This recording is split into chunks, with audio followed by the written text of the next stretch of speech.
हबीज़ कुरान बीबी, गुनहगार से सांप बनने तक की कहानी। दूर दराज के एक गांव में जहां धर्म और आदर्शों की परंपरा पीढ़ियों से चली आ रही थी, एक औरत थी जिसका नाम था हबीज़ कुरान बीबी। वह नाम जितना पाक उतनी ही उसकी जिंदगी रहस्यमयी और कठिनाइयों से भरी हुई थी। हबीज़ कुरान बीबी की कहानी एक ऐसी त्रासदी है जिसमें प्रेम, धोखा, गुनाह और तौबा की गहराइयों को महसूस किया जा सकता है। आरंभ। एक पाक औरत हबीज़ कुरान बीबी एक धार्मिक परिवार में पैदा हुई थी। उसके पिता एक बड़े आलिम थे जो हर शुक्रवार मस्जिद में खुतबा दिया करते थे। उन्होंने अपनी बेटी का नाम रखा हबीज़ कुरान क्योंकि वह चाहते थे कि उनकी बेटी कुरान को दिल से याद करे और इस्लाम की शिक्षाओं पर अमल करे। बचपन से ही हबीज़ कुरान बेहद पाक और नेक दिल थी। वह सुबह शाम नमाज पढ़ती, ज़रूरतमंदों की मदद करती और हर समय अल्लाह की इबादत में लगी रहती।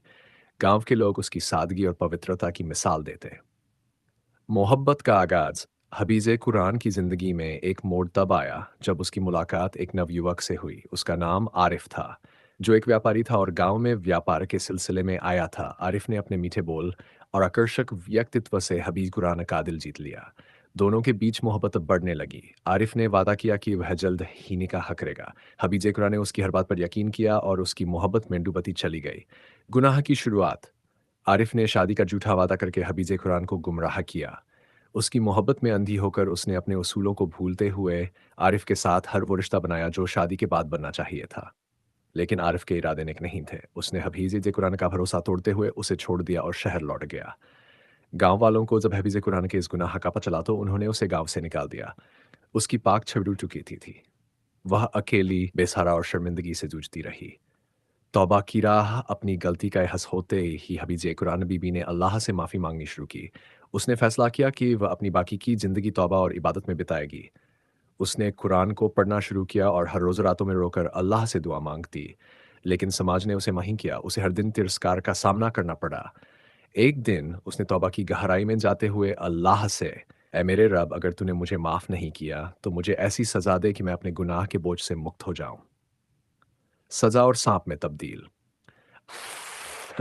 अल्लाह की रहमत और अज़ाब दोनों बड़े गहरे होते हैं। हबीज़ कुरान बीबी की दुआ कबूल हुई, लेकिन उसे एक भयानक रूप में। वह अचानक इंसान से एक सांप में तब्दील हो गई।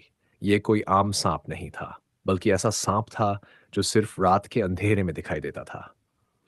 कहा जाता है कि वह हर उस जगह जाता जहां उसने गुनाह किया था और उस जमीन को साफ करता। हबीज़ कुरान बीबी के सज़ाब को देखकर गांव वालों ने अपनी गलतियों का एहसास किया। उन्होंने समझा कि एक गुनहगार को माफ़ करने की बजाय उसे और शर्मिंदा किया, जिससे उसका दर्द बढ़ा। गांव के इमाम ने कहा, हर गुनहगार को तौबा का मौका देना चाहिए। अल्लाह माफ़ करने वाला है तो इंसान क्यों नहीं। कहानी का सबक।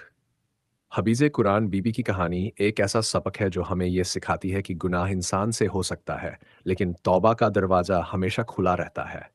अल्लाह न सिर्फ माफ़ करने वाला है, बल्कि अपने बंदों को राह दिखाने वाला भी है। हबीज़ नबी को इंसान तो नहीं, लेकिन एक सांप के रूप में अपनी ज़िंदगी को अल्लाह की राह में समर्पित करने का मौका मिला। उसकी कहानी आज भी गाँव में सुनाई जाती है, ताकि लोग गुनाह करने से बचें और तौबा करने में कभी देर न करें।